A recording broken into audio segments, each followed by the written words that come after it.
தந்தி டிவியை உங்கள் cable TV ஆபரேட்டரிடம் இலவசமாக கேட்டு பெறுங்கள். ஆருத்ரா தரிசனத்தை முன்னிட்டு உதகையில் 150 ஆண்டுகள் பழமை வாய்ந்த பவானீஸ்வரர் கோவில் தேரோட்டம் வெகு விமர்சையாக நடைபெற்றது. 113ஆம் ஆண்டு திருவிழா ஞாயிற்றுக்கிழமை தொடங்கிய நிலையில் முக்கிய நிகழ்ச்சியான தேர் ஊர்வலம் இன்று நடைபெற்றது. தேரை உதகை மத்திய பேருந்து நிலையம் மெயின் பஜார் வழியாக தோடர் பழங்குடியின மக்கள் மாரியம்மன் கோவிலுக்கு இழுத்து வந்தனர். அப்போது ஏராளமான பொதுமக்கள் பவானீஸ்வரரை வழிபட்டனர். தேர் மாரியம்மன் கோவிலுக்கு வந்தடைந்ததும்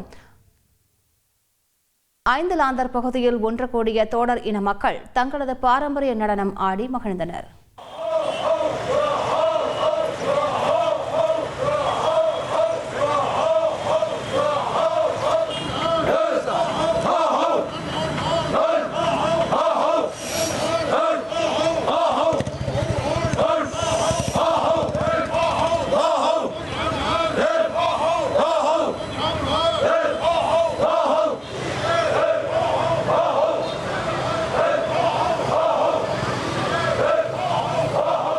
தஞ்சை பெரிய கோவிலில் நடைபெற்ற ஆருத்ரா தரிசன விழாவில் சிவகாம சுந்தரியுடன் நடராஜ பெருமான் 4 ராஜ வீதிகளில் வீதி உலா வந்தார்.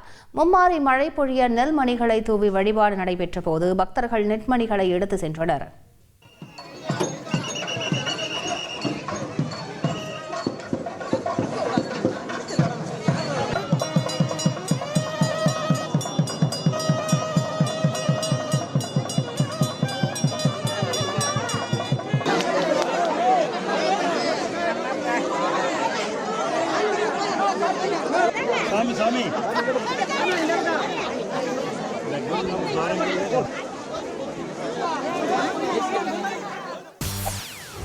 செய்திகளை உடனுக்குடன் தெரிந்து கொள்ள உடனே சப்ஸ்கிரைப் பண்ணுங்க.